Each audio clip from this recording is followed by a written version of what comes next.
Herkese merhaba. Ayşem'le Ne izlediğin yeni bölümüne hepiniz hoş geldiniz. Hoş geldiniz hepiniz. Sen de hoş geldin Orçun Ucal. Hoş geldin Nevra Ayşem Savaşçı. Çok zor bir bölüm bizi bekliyor. Evet. Biz neden bunun gazına gelip de bir anda yapmaya karar verdik? Bu bölümü çekelim ve karar verdik. Hiçbir fikrim yok. Size bir tek kelime söyleyeceğim ve anlayacaksınız ne olduğunu. Birlikte söyleyelim. Bunu birlikte başaralım Orçun. 1, 2, 3. Paula. Paula. O kadar düşürük. Paula Tekrar ailesi. yapalım. Palu. Tamam. Palu. Ha, Tamam. Bir. Tamam. Sayıyorum. 1, 2, 3. Palu ailesi. Palu diyemiyorum. Hiç şey vermiyor. İçime el vermiyor diyemiyorum. Palu ailesi. Palu. Palu. Hep İspanyolca kayıyor. Palu. Palu ailesi. Evet. Ama ne aile. Ama ne aile. Ne aile ne aile. HBO'da biliyorsunuz belgeseli yayınlandı. Belgeselin üzerine de biz bir bilgilerimizi teyit edelim dedik. Belgeseli izledik. Ne yaptık? Hiçbir şey anlamadık. Çünkü neden? Belgeselin adı Karanlık Sarmal. Yani Aynen. hani karanlığı aydınlık yapsan sarmal zaten anlayamayacağım bir şey. Yani katmanlı bir şey yapmışlar. Aynen. Öyle koymuşlar belgeselin adını. Yani bizi biraz yordu belgesel. Belgeselde aile fertlerinden sadece İsa ve Fatih konuşuyor. Evet. Diğerleri hiç kimse konuşmuyor. Şöyle Recep konuşuyor. O aileden kurtulan ve şu an tek başına hayatta kalan ve belgeselin son bölümünde galiba da işte bunların her şeyin bölümünde. başı olan Tuncer telefonla konuşuyorlar. Onun dışında avukatlar, adli tıp uzmanları, sosyologlar, işte üst kat komşusu, efendime söyleyeyim cinayet büro amirleri, bunlar da kendi hayatlarıyla nasıl bu Palo ailesi bir araya geldi ve çözümleme vesaire yapıyorlar. Palu ailesi nasıl bir araya geldiği Hayır, tam şöyle anlatmıyorlar aslında. Anlatmıyorlar. Palu ailesi nasıl bir araya geldi aslında? Tuncer nasıl bunların arasına girdiği kısaca anlatmaya çalışalım mı? Girelim mi bu işe? İstiyor musun? Girelim. Tamam. Şimdi Tuncer var. Bir Bakırköy demişim. Ruh ve sinir hastalıklarına gitmesi gerekirken bir binanın apartman görevlisi olmuş. Palu ailesi de Kocaeli'nde yaşayan bir aile. Palu ailesinden Emine isminde bir kızları var. Palu ailesi 5 kardeş. 3 tane kız kardeş, 2 tane de erkek kardeşten oluşuyor. Melike torun. Emine Tuncer'le evlenen. Tuncer'le evleniyor. İlk önce evleniyor. Bir dakika dur. İlk önce kızlarından Meryem evleniyor. Evet. Meryem biriyle evleniyor, İstanbul'a taşınıyor. Sonra aradan bir süre geçtikten sonra Emine'ye talip çıkıyor. Emine'ye talip çıkan da Tuncer. Tuncer talip oluyor. Emine ile evleniyorlar. Ailede hiç araştırma, kimmiş, neyin nesiymiş öyle bir şey yok. Anladığım kadarıyla. Zaten mahalleli aile hakkında hep iyi insanlardı, bilmem neydi falan diye konuşuyorlar. Sonra Tuncer'le evleniyor. İstanbul'a taşınıyor. 2 tane çocuk sahibi oluyor. Bu arada Meryem de 2 tane çocuk sahibi oluyor. Sonra Tuncer paraya çok, anlatılanlardan yola çıkıyoruz tabii ki de. Paraya çok takık olduğu için bir anda kendini işte zenginleştirmek için nasıl yaparım ve ailenin mal varlığının da farkına varıyor. Ailede işte zayıf noktaları seçiyor. Yani kim zayıf nokta falan? Anneyi buluyor. Sonra da İsa'yı buluyor. Ve bunların cinlere inandığını, hocalara inandığını, işte hocalara gidip geldiğini, işte muskalar yazdırdığını falan filanı çözüyor. Sonra da diyor ki ben yarım hocayım. Evet. Telefonla sürekli bir taciz halinde. Telefonla ailenin, annenin beynini yıkıyor. Bir şekilde işte şöyleydi, böyleydi, bilmem neydi. Emine'yi sonra tatile gönderiyor. Emine'ye de diyor ki Allah bilir Emine'ye zaten o süreçte neler oluyor hiç bir fikrimiz yok. Yani tam anlamıyla anlatılmıyor. Emine de hiçbir şey anlatmadığı için hiçbir şey söylemiyor. Emine'yi tatile annesinin evine yolluyor ve Emine'ye direktifler veriyor. İşte şu muskaları şuralara koy, buralara koy, bilmem ne falan filan deyip. Sonra zaman içinde anneyi arayıp diyor ki ben rüyamda şurada bir muska gördüm, bir kontrol eder misin? Kontrol ediyor, muska var. İşte şunu gördüm, şunu kontrol et, orada da muska var falan filan deyip kendini inandırmak için, yani aile bireylerine tamam ben oldum artık hocayım dedirtmek için çeşitli numaralar yapıyor ve anne artık İnanıyor tamamen ve İsa da inanmış oluyor. Sonra Tuncer Meryem'in kocası Ahmet'e diyor ki Meryem'i satıyorlar. Siz nasıl godoş musunuz diyor. Gavat Pezevenk mısınız misiniz diyor, diyor. bilmem. Gavat mısınız diyor. Böyle şey mi olur diyor. Buradan işlemeye başlıyor. Sonra da diyor ki sen bir çağır kızını. Şimdi çok kısa özet geçiyoruz yani belgeselin. İnşallah. Özet. Çünkü belgeseli ilk Ha, belgeselde bunlar yok. bunlar yok Ya da yani bölük belgeseli bölük çıkarmak istiyorum. anlayamıyorsun izlerken. Sonra Ahmet'i işte suçluyor. Sonra kadına diyor ki Havva'ya diyor ki kızını çağır yanına, kızını onlar gelince benim de haberim olsun. Ama böyle böyle durumlar var. Organ mafyasıyla iş yapıyor. İşte kızına uyuşturucu verip satıyor Ahmet. Bunun üzerinden de para kazanıyor. Siz nasıl ailesiniz? Siz nasıl buna katlanabiliyorsunuz? Bunun artık bir ne diyor? Kilit bir cümle söylüyor. Böyle çok Ne yapmanız gerektiğini cezası biliyorsunuz. ne yapmanız gerektiğini biliyorsunuz gibi bir şey söylüyor. Ondan sonra neyse Meryem geliyor. Annesini özlemiş tabii ki de. 2 çocuğunu da alıyor. Gidiyor annesinin yanına. Bir 10 gün kalıyor. O esnada işte Meryem'in haberi yokken babayla Harun'la Havva polise gidiyorlar. Diyorlar Bunun ki o ne? değil, geleceği gün haberim olsun benim diyor. Tamam. Havva. Aha, neyin? Tuncer benim haberim olsun Ahmet'in Tamam. geleceği zaman diyor. Tamam. Evet. Ahmet gelmeden bir gün önce de gidiyorlar polise, karakola doğru, dediğin gibi Harun'la. Ondan sonra gidiyorlar. Şikayette bulunuyorlar. Benim kızımı böyle yapıyor, benim kızımı şöyle yapıyor falan. Ama Meryem yok o şikayet esnasında. Sonra polis Havva'nın dediğine göre polis de diyormuş ki siz ne yapacağınızı biliyorsunuz. Bu şekilde bir bilgiyle eve geliyorlar. Ahmet'i bekliyorlar. Ahmet sokağa girdiği anda polisler Ahmet'i çeviriyor. Ahmet'in üstünü arıyorlar. Çünkü polise bıçakla geleceğini ve bizim hepimizi katledeceğini, organ mafyasıyla anlaştığını ve bizim organlarımızı satacağını söylüyor. Sonra polis üstünü arıyor. Üstünde herhangi bir şey yok. Arama tarama yapıyor. Herhangi bir şey yok. Sonra karakola götürüyorlar. Ahmet anlamıyor ne olduğunu, ne bittiğini. Neyse ifade veriyor. İfadesinden sonra serbest bırakılıyor. Çünkü suçlanacak hiçbir delil yok adamı suçlayacaklarına dair. Sonra gidiyor, eve giriyor. Eve girer girmez İsa tüfekle vuruyor. Öldürüyor Ahmet'i. Çünkü Tuncer'i sevmeyen 2 kişi var. Ahmet ve Harun.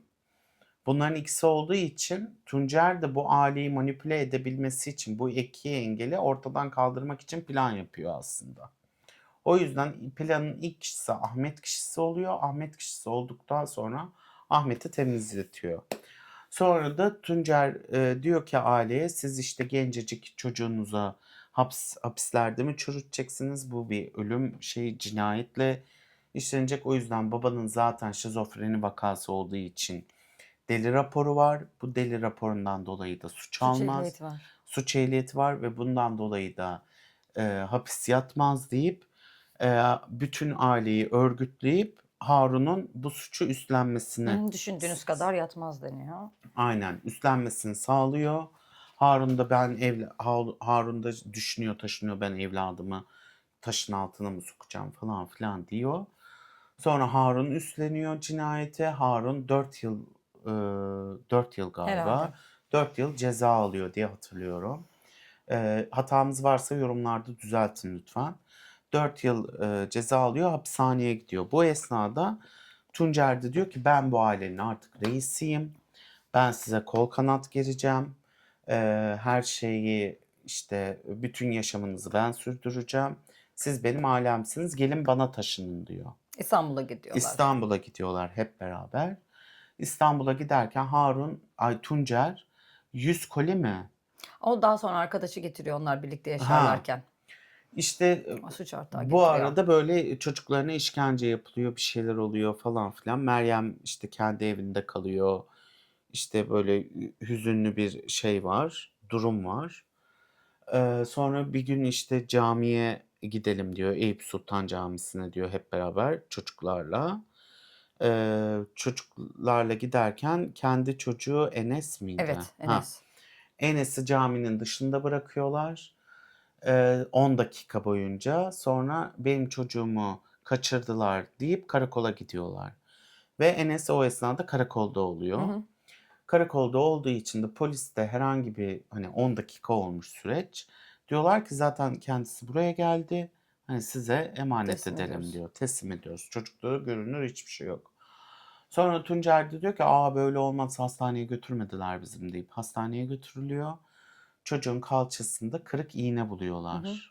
3 gün önce. 3 gün önce 3 gün önce yapılmış apse Hı olmuş hı. orası ve çocuğun ellerinde delikler var.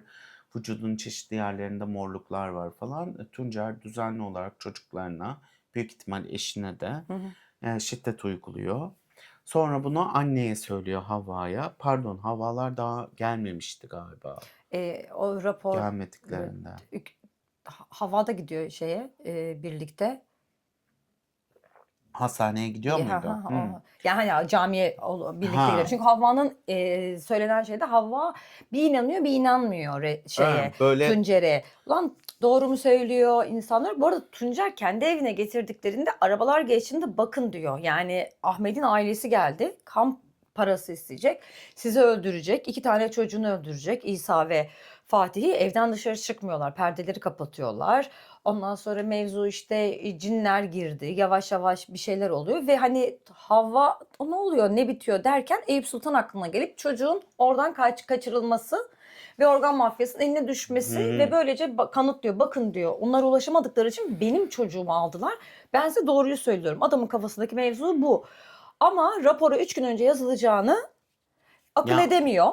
Ya evet orada 3 gündür bu iğne kırığı olduğunu akıl Akıl edemiyor. Sonra edemiyor. bakın diyor 10 dakikada kaçırmışlar. Çocuğuma yine izleri var. Organ mafyası kaçırdı bunları deyip o zaman Hava tamamen teslim oluyor. Evet ve okumuyor Hava raporu. Evet. Orada Zaten ilkokul 3 2'ye gün kadar okutmuş onun babası da. aynen 3 gün olduğu şeyi olmuyor. Sonra neyse bunları aileyi tamamıyla artık Hı hı. etkisi altına alıyor. Bu esnada işte İşte bir 100 koli oradan arkadaşından geliyor. 100 koli tarihi geçmiş çikolata alıyor. Evin bodrum katına koyuyor kapıcı dairesinin altına. Ve o esnada bütün aileye tarihleri sildirip yeni tarih yazdırmaya çalışıyor ve bu esnada da apartmanda tuhaf bir şeyler olduğunu düşünüp apartman sakinleri şikayette bulunuyor ve Sitenin Tuncer'in işine güvenlikli atılıyor. Tuncer'in işine son veriyorlar. Sonradan biz öğreniyoruz ki Tuncer daha önce oradaki güvenliklerden araç rica ediyor. Oğluma iğne battı Hı hı. diye.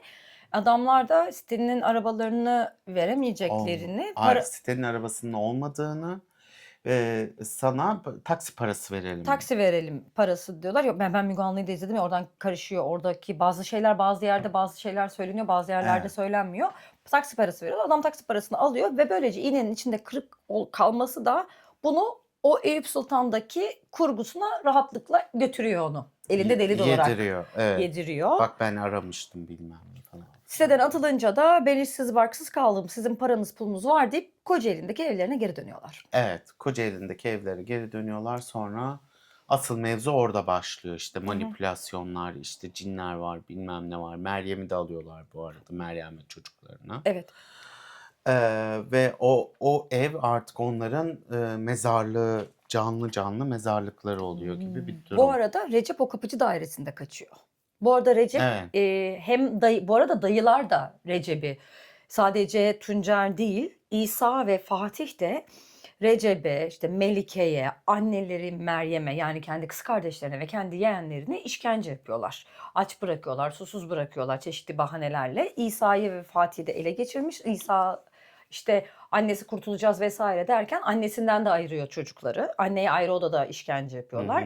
Ve Fatih özür dilerim Recep alt katta olmalarından ve biraz yükselti olmasından dolayı camdan kaçmaya çalışıyor. 2 kere kaçıyor. 2 kere 2 kaçıyor. kere kaçıyor ve Polise gidiyor. Polisler tekrar geri götürüyor çocuğu.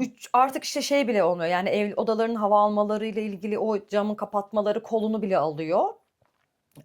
Tuncer istediği zaman camı açıp nefes aldırıyor çocuklara. Hava dışarıdan var, istediği zaman kapatıyor. Bir kere açık unutuyor ve Recep kaçıyor. Bir süre yürüdükten sonra bayılıyor ve polise götürüyorlar ve ondan sonra da asla Recep çocuk esirgeme kurumuna verip aileden uzaklaştırılıyor. O 100 koli davası olduktan sonra da o siteden atılınca Recep asla kardeşine ve ailesine ulaşılamıyor. Evet, çünkü Ta nerede ki Müge Anlı'ya olduklarını kadar. bilmiyorlar. Sonra Kocaeli'nde işte bütün duvarları delip içlerine şeyler koyup muskalar koyup işte ben rüyamda gördüm deyip duvarların içinden muskalar çıkarmaya başlıyor. Hı hı. Ve bütün ev delik deşik olmaya başlıyor böylelikle. Bütün bu ev büyülü, bu ev cinli, bizi takip ediyorlar. İşte kadınlara şey diyor. İşte siz üçünüz yüzünden işte bizim dualarımız tutmuyor. Hı hı. Pardon, 4 kadın var. dört kadın var. Ayşe, Melek, Hı hı. Meryem, Havva, Emine. Emine. İşte sizin dördünüzün yüzünden dualarımız tutmadığı için cinler bu evi terk etmiyor diyor. Eşyaların hepsini şeye verin diyor. Eşe dostu atın Eşe diyor. dosta atın diyor. Bu esnada eşe dosta atmadan önce Meryem'in emekli maaşını alabilmesi için notere götürüyor. Noterden imza attırıyor. Sonra bankaya götürüyor, bir tane kredi çektiriyor. Araba alıyor bunun üzerine. Ve Meryem'in ölen kocasından sigortadan yatan parayı da alabilmek için noterden onun yetkisini de alıyor. Bütün para akışı Tuncer'de bağlanıyor böylelikle. Bir yere Katagülle'ye getiriyorlar. Havva'nın desteğiyle mi bilmiyorum. Hapiste olan Harun'dan da vekaletname alıyor bir şekilde. Hı hı. Evlerini satabilmek için. Ve sürekli de Meryem'e bakın o diğerleriyle işbirliği yapıyor. Bizim evimizi veriyor. İşte sizin çocuklarınızı öldürmeye gelecekler deyip sürekli manipüle ediyor. Meryem hiçbir şekilde konuşmuyor. İşte mesela maaş falan bağlandıklarından sonra da artık Meryem için son geliyor. Tabii. Zaten o esnada işte tecavüzler, işte Tabii. işkenceler, çocuklara tecavüzler, istismarlar, gün boyu şey yapıyor. Bir de çok komik bir şey söylüyor Tuncer. Meryem bana 6 kere tecavüz etti uyuşturucu verip diyor. Buramdan iğneyi vurdu, beni uyuşturdu, 6 kere tecavüz etti bana deyip Evet, gösteriyor. yani inanılmaz Çünkü bir... aileye şey veriyor, metil alkol veriyor. İçiriyor onların işte su gibi olduğu için. Onları bu şekilde uyutuyor, zehirliyor. İşte bilinç kaybı oluyormuş metil alkolde. İşte bellek kaybı oluyormuş. Böylece cinsel olarak istismar edildiğinde hatırlamayacak durumda oluyorlarmış. Bir de gözlerinde kar uçuşmaları vesaire bir şeyler görüyor. İşte bunlardan dolayı ve her defasında işte çocuğun polise gidilip tekrar geri gelmesi, polislerin onu araması, çocuk istismarından onları aramamaları ve bir şekilde her suçtan yırtmaları, işte cinlerin, üç harflerin onlar için oyun oynadığını ve Tuncer'in onları koruduğu üzerine sürekli adamın kefesine yani puan olarak geliyor. Yani işte Adam sürekli puan kazanıyor. çocuğunun iğne batırılmış 3 gün önce bir iğneyle bir şiddete uğramış. Bu arada çocuğunu Enes'i de işte Vakıf Kurema Hastanesi'ne götürdüğünde cinsel olarak taciz uğradığı da kanıtlanıyor ama oradaki raporda hiçbir şekilde adli bir vakaya dönüştürülemiyor o olay. Çocuk gidiyor işte amcam, eniştem neyse dayılarım bana tacizde bulunuyor diyor. Recep gidiyor ve dönüp bunlara karşı geri dönüp herhangi bir şey de yok. Yani herkesin bir basireti bağlanmış durumda. Adam öyle bir manipüle ediyor ki zaten izlediğinizde kanınız donar büyük ihtimal. Adam öyle bir manipüle ediyor ve bunlar öyle bir buna katılıyor ki yani şey düşünüyorsun izlerken, yani Allah akıl dağıtırken siz neredeydiniz be kardeşim? Yani bu kadar mı hani şey olur? Bu kadar mı bağlanırsınız? Yani dini var olan sömürgeciliği tam olarak aslında bu ailenin üstünde görüyoruz. İnançların nasıl sömürüldüğünü, nasıl manipüle edildiğini falan.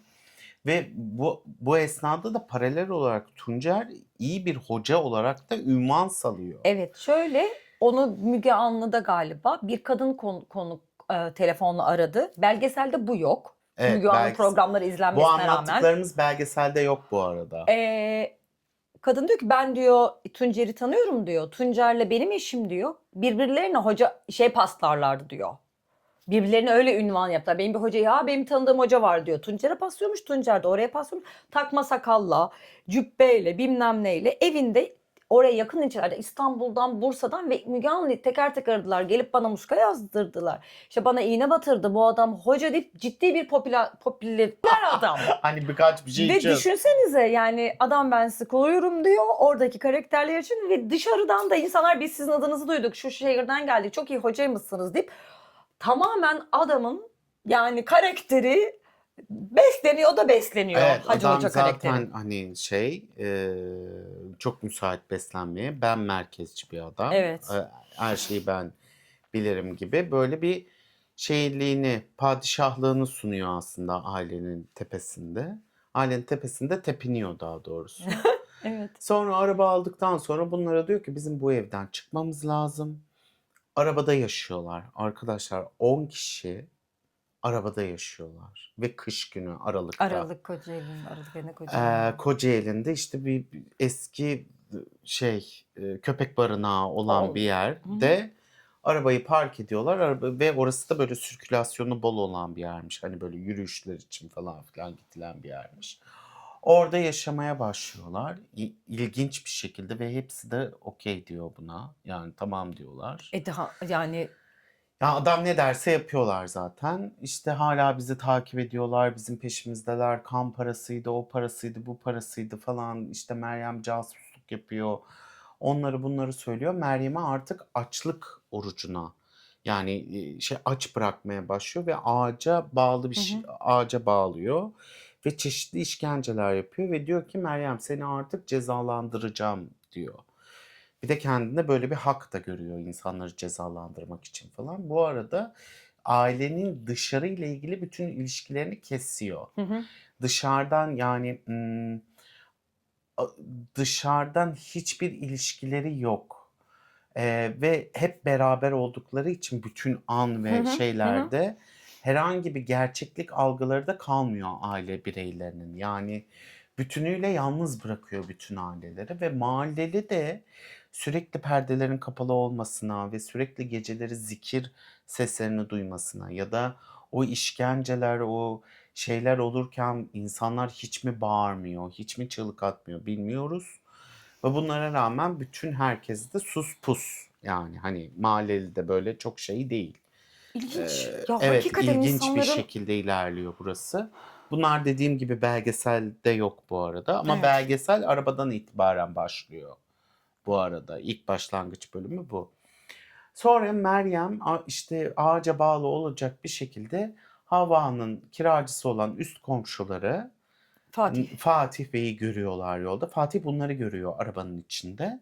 Arabanın içinde tüp Evet, arkada bir piknik tüpü var. Piknik tüpüyle ısınıyorlar. ısınıyorlar. Bir de Arabayı gazıyla da kafa 1 çalıştırıp milyon. şey de olmuyor.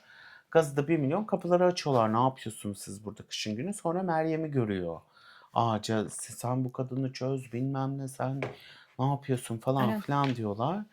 İşte Fatih böyle uyarıyor. Herhangi bir şey olmuyor o esnada. Fatih'in belgeselde şöyle bir açıklaması var. Bu arada Fatih Müge Anlı'ya da konuk oldu. Fatih diyor ki işte ağaca bağlı gördüm. İşte tehdit ettim eğer bunu çözmezsen seni polise bildireceğim diye. Kadını çözdü. Sonra arabadakileri gördüm tüpten zehirlenmiş vaziyette. Böyle baka kaldım böyle yarı baygın durumda. Ve Fatih şöyle bir şey diyor. Arabadan biri çıksa yardım et dese kimse Tuncer'i bizim elimizden alamazdı diyor. Ve belgeselde söylüyor bunu aynı zamanda. Yani tüpten zehirlendiklerini biliyorsun. 9 kişi yani 8 kişi arabada tüpten zehirlenmiş tuhaf tuhaf çocuk var. Bilmem sonra işte 3 tane çocuk orada hala. Tuncer'in kendi çocukları ve Meleğin kızı. Ona ve ağaca bağlı bir kadın var. Dayaktan zargan olmuş hiçbir yemek yemediği için. Aynen, Hastalıklar çok bilmem ne. zayıf Her düşmüş. taraf öyle sefil vaziyette duruyorlar. Ve bunun için birinin lütfen bana yardım et demesini bekliyorlar. Ne kadar saygılıysanız insanların yaşadıklarına. Halbuki biz Türk toplumu olarak kimsenin giyeceği şeye, yediği içtiğine, Evet. kimsenin hayatına karışmayan bir Ha o insanlarız. eve atıyorum bir kadın olsaydı çok özür dilerim yani giren çıkan belli değil derlerdi. Tabii canım, tabii. Arkadaşları gelip Bireysel gitseydi. olarak tek birisi yaşasaydı. Ama hoca ya yaptığı her şey yani o kılıf altında kabul edilebilir bir yerde. Ve Fatih hala bunun vicdan azabını çekiyormuş. Ailesiyle sosyal şeyle bağı kesilmiş. Neşeli bir insanmış. Şimdi neşeli değilmiş. Belki diyor Recep diyorum, Tuncer bana da şeyler yapmış olabilir. Farkında değilim. Ya arkadaşlar ya. Siz artık yani ne yapıyorsunuz? Neyse. Belgeselde buradan itibaren başlıyor. Yani başında anlattığımız şey yok. Araba hikayesi itibaren başlıyor. Belgesel şöyle devam ediyor. İşte Tuncer bize dedi ki evleri satalım. İşte buradan gitmemiz gerekiyor. Ha bu arada Meryem ölüyor. Pardon. Meryem Tabii. ölüyor. İlk şeylerini veriyorlar. Sonra üst komşuya gidiyorlar. Balta, kürek ve Kazma. kazma istiyorlar. Üst komşusu da Fatih veriyor bunları. Sonra ertesi gün geri getireceklerini söyleyip geri getiriyorlar. Ve tertemiz şekilde, Hı hı, yani getirdiğini eskisinden daha temiz bir şekilde teslim edildiğini söylüyorlar. Söylüyor Fatih. Ve bundan 2 gün sonra da aile Meryem için kayıp ihbarı verdiğinde Fatih üst kat komşuya gidiyorlar. Meryem kayıpmış, gördünüz mü diyor. Yo yani kayıp görmedim buralarda, ailesiyle birliktedir deyip polise de hiçbir şey söylemiyor. Kazma kürek istediler, Meryem'i ağaca bağlamışlardı, hiçbir şey söylemiyor. Çünkü diyor ki adam, ya diyor Meryem annesiyle erkek kardeşleriyle bir arada olduğu için yani böyle bir şey yapılacağını düşünmüyordum diyor. Ama sanki aylarca ya da günlerce o evde bir işkence sesleri duymamışçasına. Evet ve gürültüden Gürültüden şikayet edilmemesi. etmiş yani. Ne yapıyorsunuz siz burada Tuncer Evet diye evet, de bir kere sese etmiş gelmiş. bir insan ama bu da belgeselde yok bu arada. Bu şikayet ettiğine dair. Belgeselde yok. Reality'de reality show'da biz bunu biliyoruz ama Evet. Fatih'in bu şekilde şey yaptığını. Böyle belgeseli ilk izlediğiniz zaman arkadaşlar eğer hikayeye hakim değilseniz hiçbir şey anlamıyorsunuz. Hı hı. Yani böyle o kadar kopuk, o kadar bağlamdan bir haber, o kadar ne yaşadıklarını ya da nasıl planlandığını ya da neye niyetlendiğini hiçbir şekilde anlamıyorsunuz. Bu cinler neden var diye sorduğunuz zaman anlamıyorsunuz. Hani belgeseli biraz daha detaylandırmak ya da işte Tuncer'in ilk baştaki niyetini oraya koymak, işte reality show'da ya da mahkemede sunulan o Tuncer'in o para bağımlılığı, o işte bir yerden yırtma isteği ya da şey yaptırmasına dair hiçbir bilgi yok. Direkt arabadan başlıyor bir aile. Böyle geldi, cinlere inanıyorlardı. Cinlerin çıkacağını şey yapıyordu. Tuncer'in hani şeye ünlü olduğuna dair de böyle bir şeyler yok. Sonra Meryem'i gömüyorlar bir şekilde. Oraya gömdüklerini beyan ediyorlar.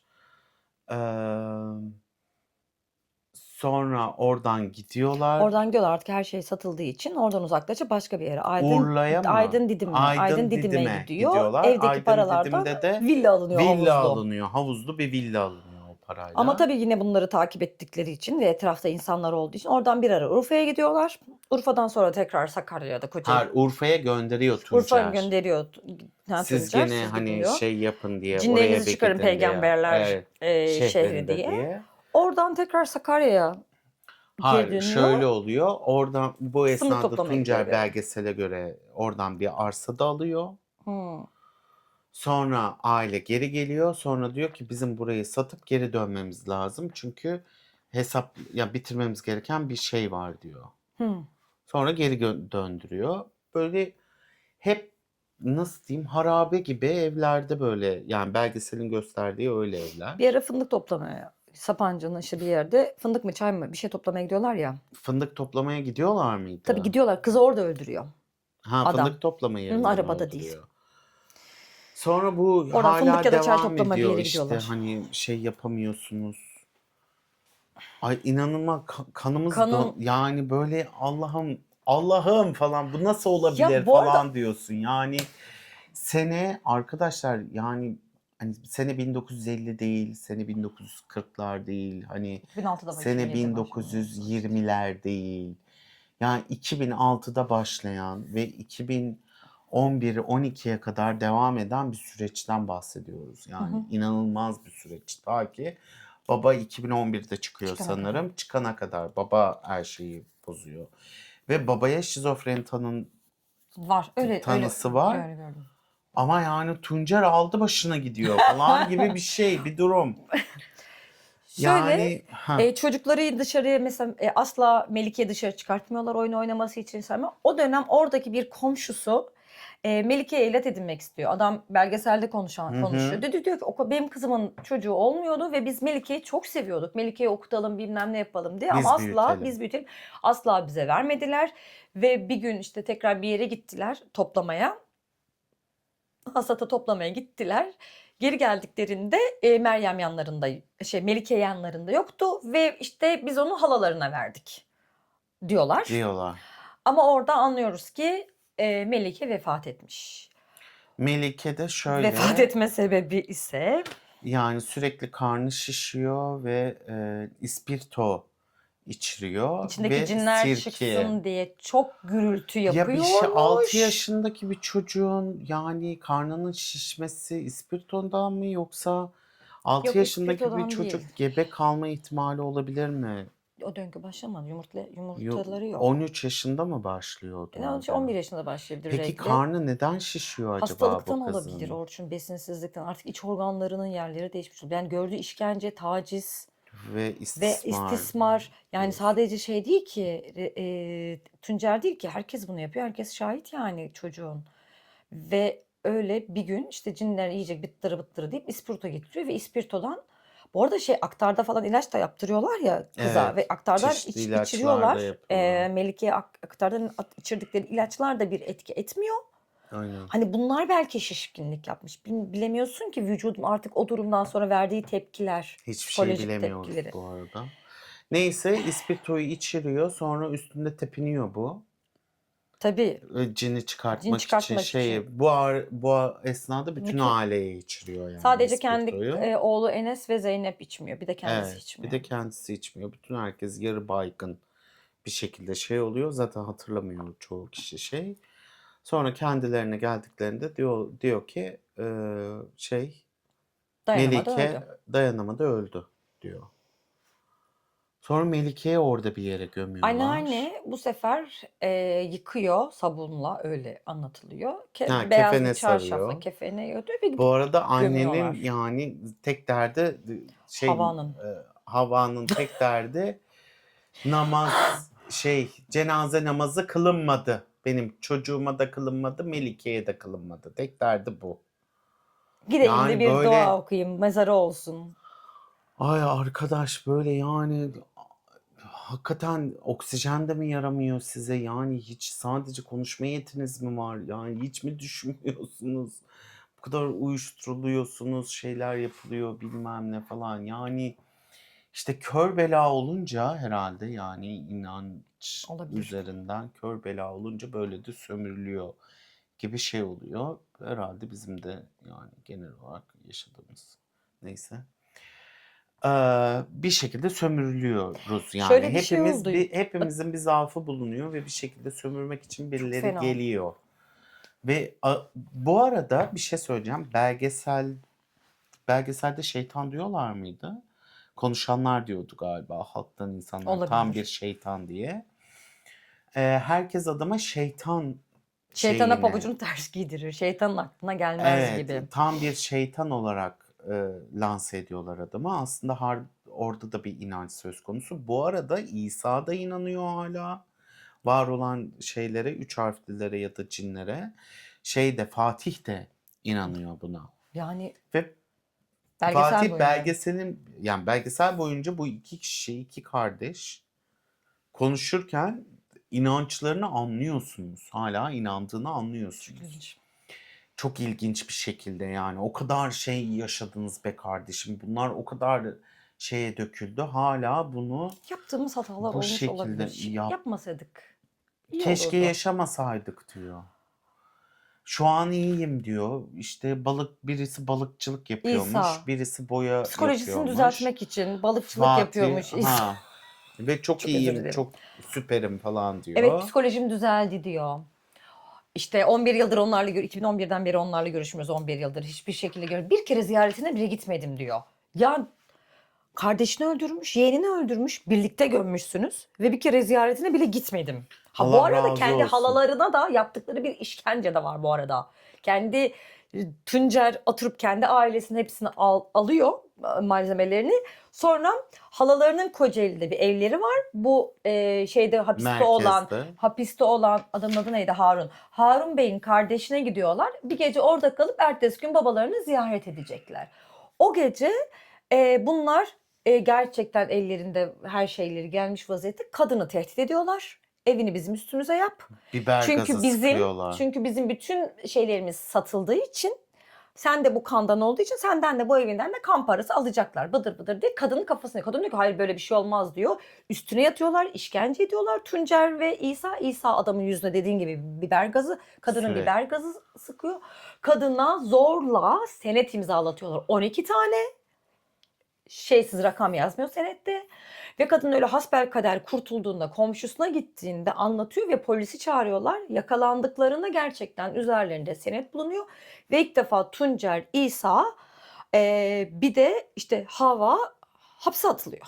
Evet. Kısa bir süre. Yani Hava düşünsenize yani görümcen. 2 yani sene mi? 1 sene mi? Öyle bir şey. Öyle bir Kenarda şey izliyor, böyle duvara dayanıp izliyor. Gülbahar Hanım bu da. Yani bu da bu arada bu bölümde belgeselde yok. Evet. Belgeselde yok bu bölümde. O kadar karıştırdım ki ben, o yüzden Yok, çok özür dilerim. belgeselde Toparla yok. beni. Belgeselde Ve yok bu bölümde. hapishanedeki insanlar bağlandı bu arada Müge Anlı'ya. İsa'yla Tuncer aynı hapishanede aynı koğuşa düşüyorlar.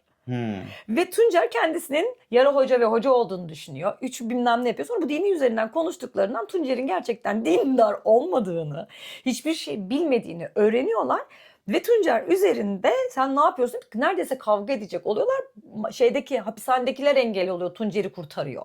Ve bu hapishanede yaşayan onun koğuş arkadaşları Müge Anlı'ya da bağlanıyor. Ve Tuncer diyor ki hatırlamıyorum. İsa diyor ki hatırlamıyorum. Yok öyle bir şey. Olmadı böyle bir şey. Yok öyle bir şey yok. Kesinlikle doğrulamıyorlar hiçbir şeyi.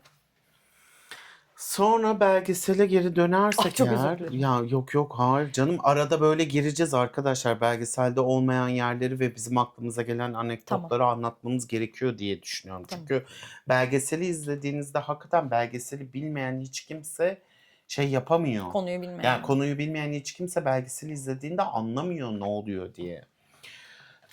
Küçük kızım Melike'yi gömüyorlar oradaki yere. Melike artık şey olmuş oluyor ve İsa'la Fatih bunu anlatırken Fatih diyor ki, Fatih'in şöyle bir beyanı var. Melike'nin öldüğünü söylüyor ama benim vücudum öyle bir tepki veriyordu ki uyumaya devam ettim ve hiç İspirto içmesinden umursamadım diyor mevzuyu. Ve artık bunların hani ruh bedenden çıkmış gibi bir haldeler İspirto herhalde. oluyorlar, metil alkol alıyorlar. Evet. Tamamen yani uyuşturucu gibi bir şeydeler. Uyuşturucu Kafaları yok gibi yani. bir yerde kafaları yok. Zaten kafaları yok. Yok, O evet. ayrı bir konu. Zaten yok da hani şimdi de hiç yok Bir falan. de ölmeselerdi de. Öldürülmeseydi demiyorlar ya. Hayır, ölmesin. Bir Ölmeselerdi. de şunu diyor bak, Fatih bir noktada diyor ki eğer diyor şimdiki aklım olsaydı 3. Tuncer olurdu diyor. Evet. 2 ölüm oldu. 3.'yü de Tuncer olurdu diyor. Yani aslında ne yaptıklarının gayet farkındalar gibi söylüyor.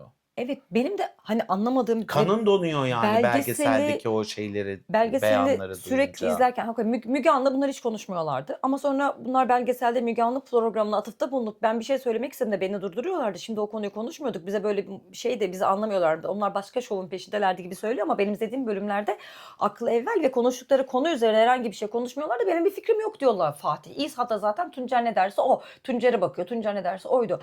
Günün sonunda 8 yaşındaki bir çocuk Recep bunların her şeyin anormal olduğunu, evde bir şeylerin ters gittiğini anlıyor ve eş zamanlı aynı manipülasyona uğruyorlar ve evden kaçmayı tercih ediyor. Bu biri 30 yaşında dayısı İsa, diğeri 17 yaşında Ya da 16 yaşında. 16-17 yaşında Reşit Fatih değil yani ve aymıyorlar ya. Aymıyorlar. Evet. Yani bunlara da tecavüz ediliyor bu arada. Yani Tuncer kadın erkek ayırmadan öyle bir kafada, öyle bir sapkınlık boyutunda ki yani herkes için yapıyor ve götürüyor abi. Günün sonunda da bana Meryem tecavüz etmişti diyor. Evet. Çok ilginç. Buna tutunuyor. Yani her yerde bütün bunu söylüyor. evdeki herkesten öpücük alıyor. Ama sonunda da hep mağdur o. Yani bana böyle yapıldı, bana şöyle yapıldı diyor. Gel zaman geçse Harun Bey hapisten çıkıyor. Evet, yani toparlayalım. Tamam. Toparlayalım mı bilmiyorum, daha da konular var ama. Toparlayalım. Neyse, Melike öldükten sonra. Bu arada Harun Bey'e arada gittiklerinde Harun Bey sürekli Meryem nerede? Meryem niye hiç gelmiyor? Benim kızım nerede diye soruyorlar. Bunlar da hep böyle Hasta. işte hastalandı, öyle oldu, bilmem ne oldu falan filan diyorlar. Sonra Harun Bey hapishaneden çıkıyor. Harun Bey bir benzinciye gidiyor. Adamın tabii parası yok, bir şey yok, hiçbir şey yok. Benzinciye gidiyor. Benzinciden damadını arıyor, Tuncer'i. Tuncer'i aradıktan sonra Tuncer'e diyor ki hani neredesiniz? Benim ailem nerede? Kapıyı çaldım. Kapıda kimse yok.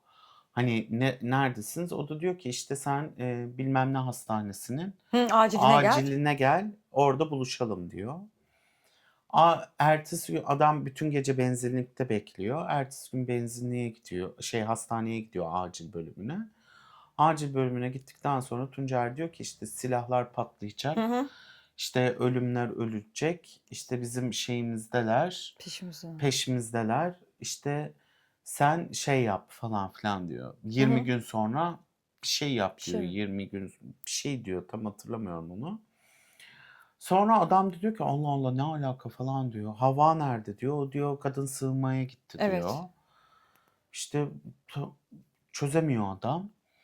Sonra Yine onu şeyde buluyor. bir namaz çıkışında cami buluyor. çıkışında buluyor ve Tekrar diyor ki silahlar patlayacak, bombalar patlayacak, ölümler gerçekleşecek, haberin olsun diyor. Sonra Hava'la bir Hava orada araya kadın geliyor. sığınma ünitesinin evinden çıkıyor galiba. Evlerine gidiyor. O kısım bende yok. Bende de yok. Yani Orada bir ya eksiklik Hava var. o esnada kadın sığınmadan çıkıp bir yere gidiyor ya da tamamıyla orayı terk edip herhalde eşinin yanına mı gidiyor ya da eşi bir şekilde mi buluyor, bilmiyoruz onu.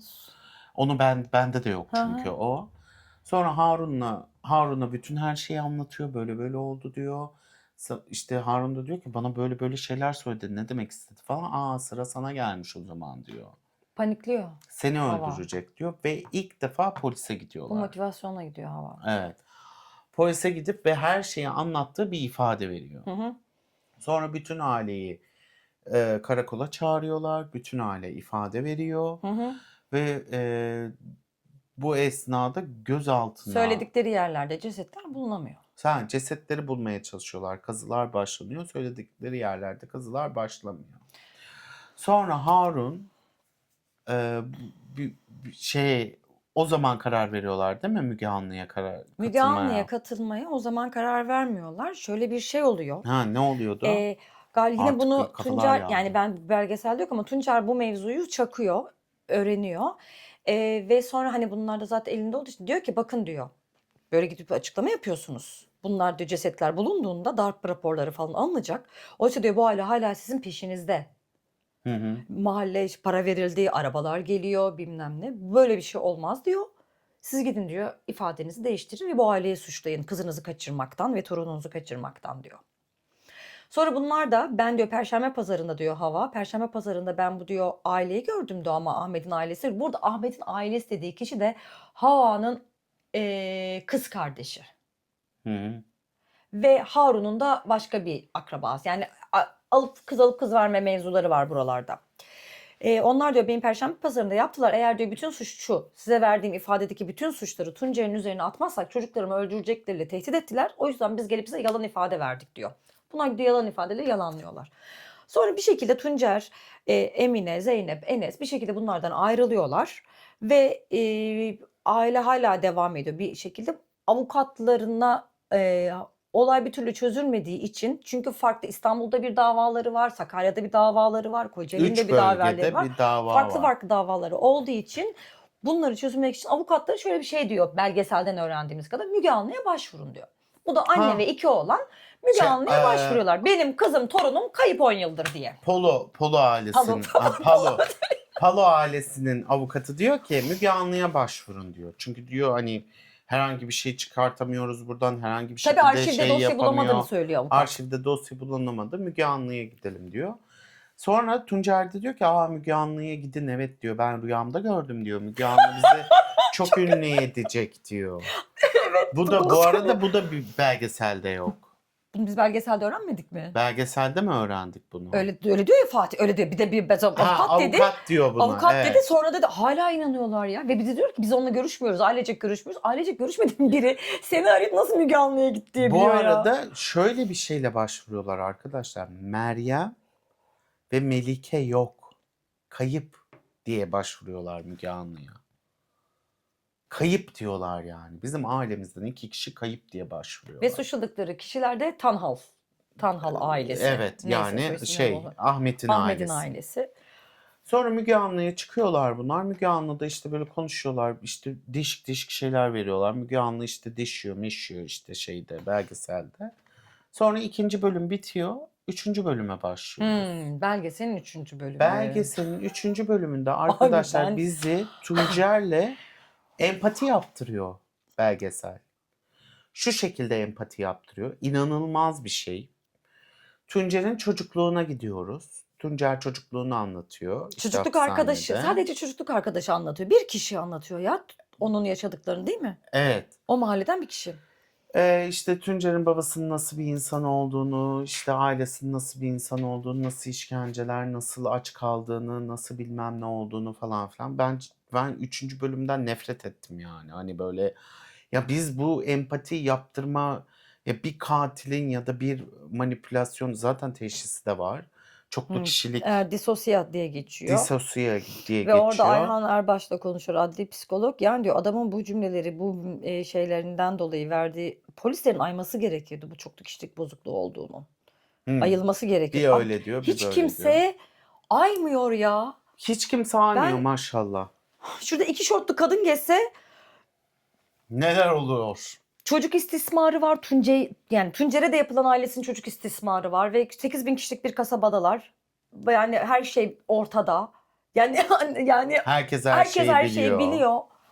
Adam babası eve dar ağacı kurmuş çocuğunu öldürmek için, komşu gelip engelliyor ama aynı komşu burada bir cinayet işlenecek diye polise haber vermiyor. Evet. Neyse, tamam, sen dön Artvin'de abiye. yapıyorlar onu. Aynen. Neyse 3. bölüm bu şekilde işte Tuncer'in şeyiyle geçiyor. Çocukluk hikayesiyle geçiyor. İşte aslında yaşadığı şeyleri yapıyor diye bize anlatıyor belgesel. Yaşadıktan dolayı bu döngü diyor, sosyolog mu diyordu, psikolog mu diyordu onu. Benzer şeyler Evet, söylüyorlar. bu döngü bu şekilde kırılmadığı zaman devam eder diyor. Yani Arttırarak çocukluktan daha da şiddetini. geldiği için bu şekilde devam eder diyorlar. Sonra işte o arkadaşı Çiğdem de eşinin. Çiğdem eşiyle. Aynı zamanda hayır, şeyin kardeşi. kardeşi, Tuncer'in kardeşi. Çiğdem'in eşi anlatıyor durumu. Ha, eski eşi. Evet. Abbas. Sonra Çiğdem'le işte Ay pardon, evlendiğini, Tuncer'in babası Abbas. Aha.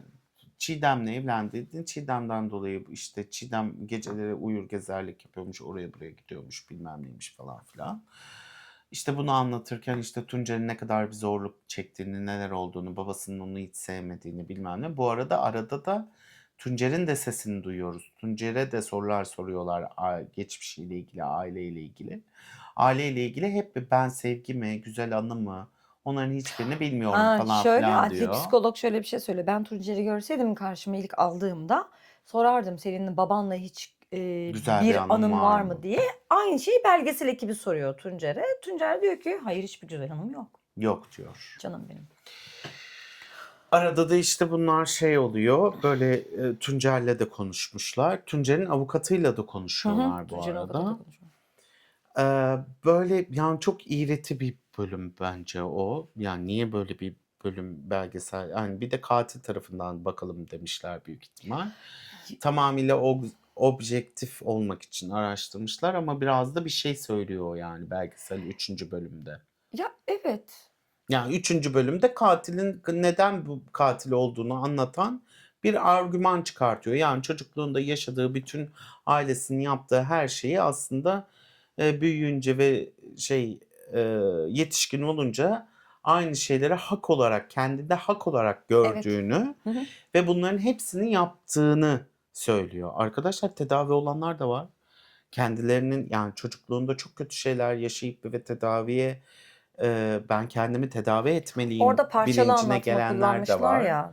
1-2 sonra geçmişe döndüğünde. Yani hani etrafınıza böyle istismara uğrayan insanlar varsa polise bildirin gibi bir şey çıkartır umarım insanlar buradan. Yani ama çıkartabilecek gibi bir yerden Bilmiyorum, değil. anlatmıyorlar çünkü. Keşke o yerden anlatsalardı.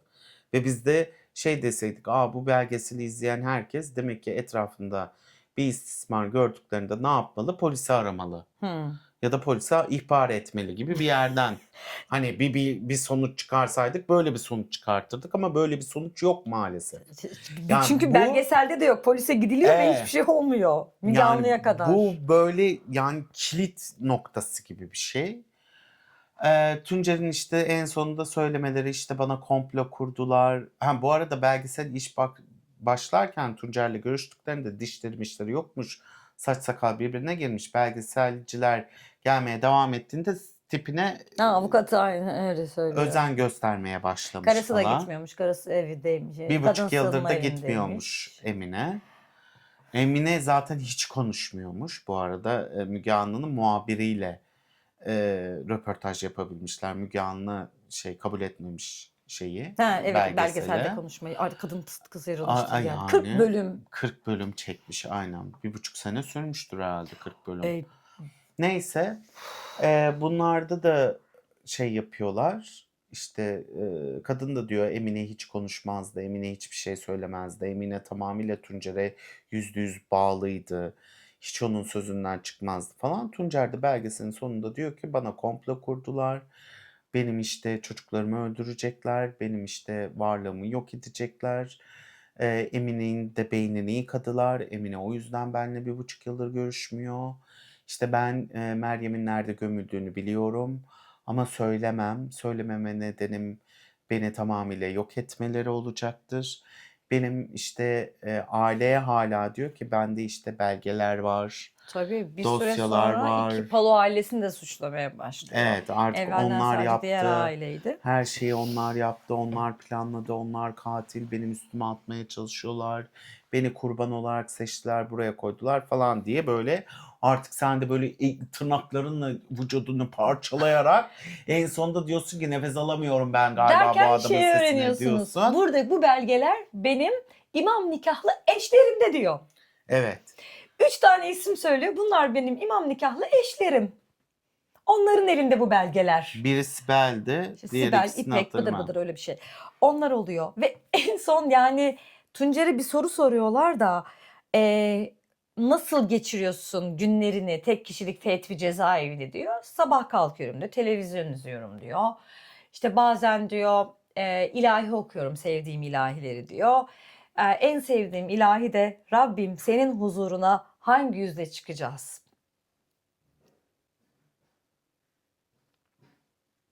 İnanılmaz. Bu arada psikologlar ve işte adli tıp bir şeyleri araştırdığında bu disosya diye yani çok tip kimlik parçalanmasından dolayı bir kimliğinin yaptığı bir şey diğer kimlik hiçbir şekilde hatırlamıyor.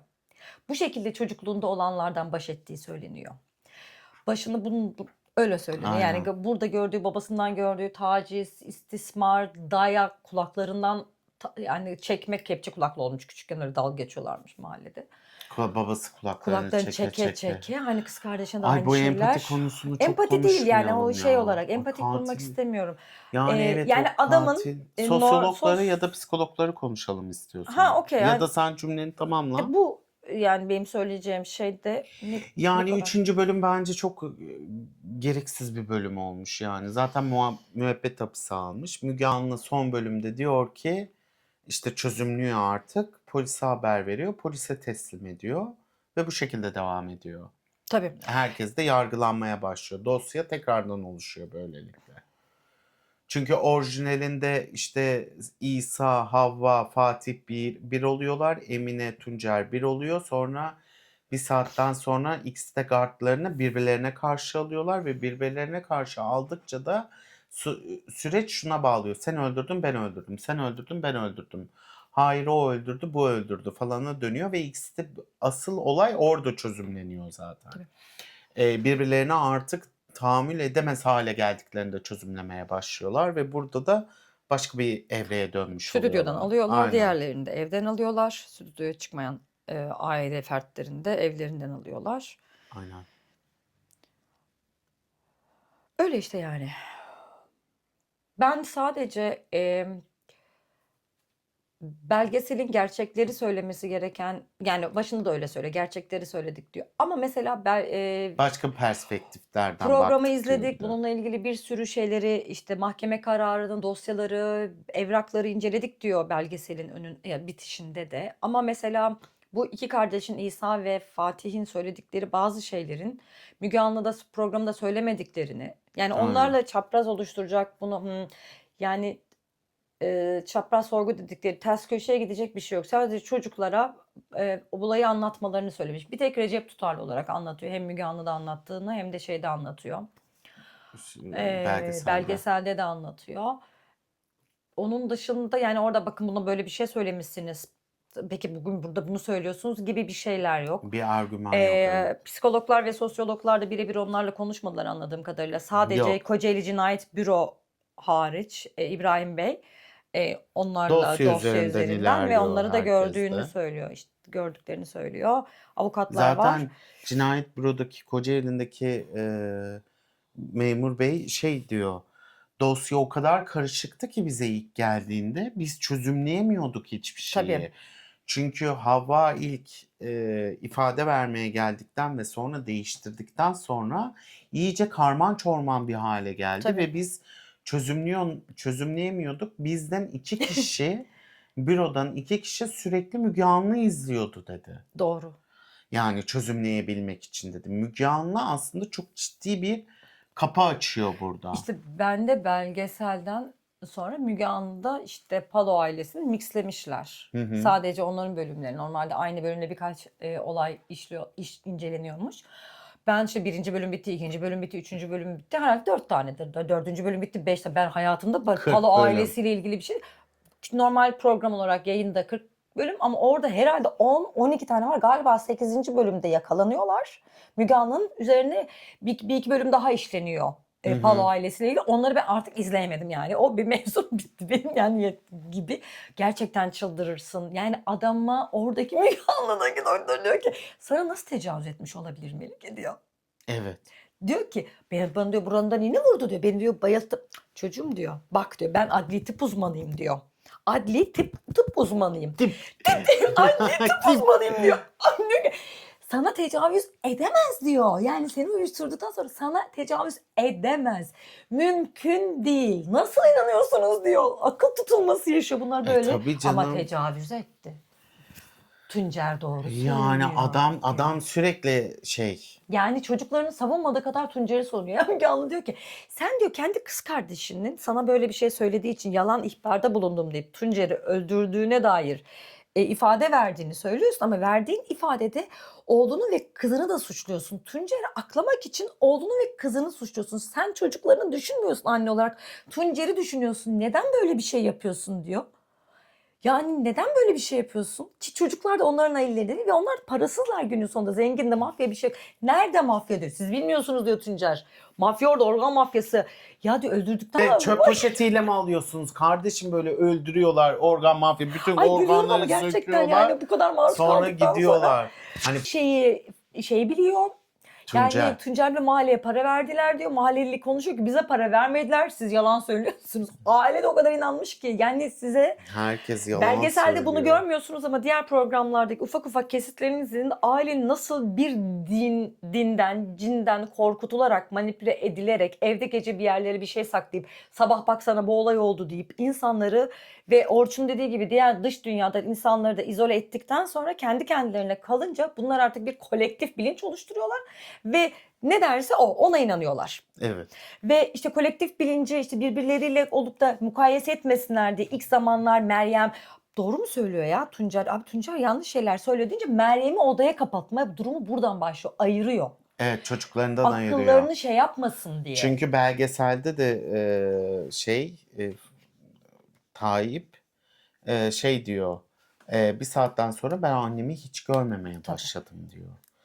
Çünkü diyor bizi odadan ayırdı. Annesi de sürekli şey diyormuş. İşte bizim güzel bir hayatımız olacak.